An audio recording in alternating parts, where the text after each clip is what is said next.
हमारी संस्कृति और सभ्यता से जुड़ी ऐसी कई बातें हैं जिनसे हम अनभिज्ञ हैं। बचपन से ही हम स्कूलों में गुरुत्वाकर्षण बल और पाइथागोरस प्रमेय जैसी चीजों के बारे में पढ़ते आए हैं, जिसका पूरा श्रेय विदेशी वैज्ञानिकों को दिया जाता रहा है। लेकिन आपको जानकर आश्चर्य होगा कि गुरुत्वाकर्षण बल और पाइथागोरस प्रमेय को लेकर जो बातें हमें बताई गई हैं या फिर जो कहानियां हमें सुनाई गई हैं, वो सरासर गलत हैं। हमें बचपन से ही यह एहसास दिलाया गया है कि जो भी चीजें हमें पढ़ाई जा रही हैं, उसका हमारा और हमारी संस्कृति से कोई लेना देना नहीं है। सभी की खोज विदेशी वैज्ञानिकों ने की है।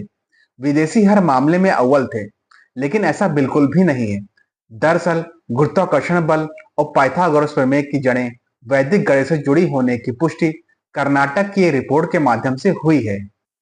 हम सभी यह पढ़ते और सुनते आ रहे हैं कि गुरुत्वाकर्षण की खोज न्यूटन ने 1666 में की थी, जब न्यूटन के सिर पर एक सेब पेड़ से नीचे गिरा था।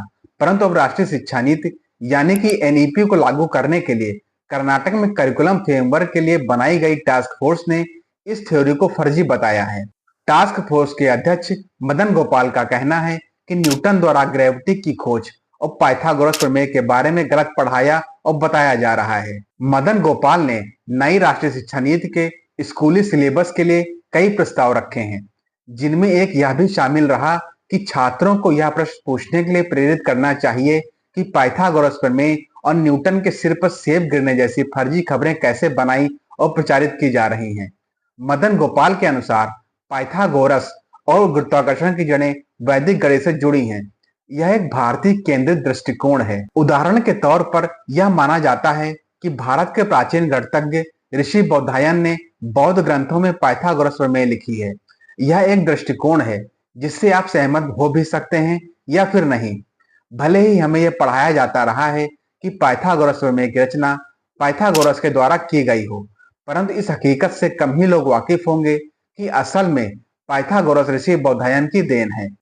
पाइथागोरस की रचना से 250 वर्ष पूर्व ऋषि बौधायन को इस प्रमेय की जानकारी थी। उन्होंने अपनी पुस्तक शुल्ब सूत्र में यज्ञ की वेदियों के सही तरीके से बनाने के लिए कई फार्मूले और माप दिए थे।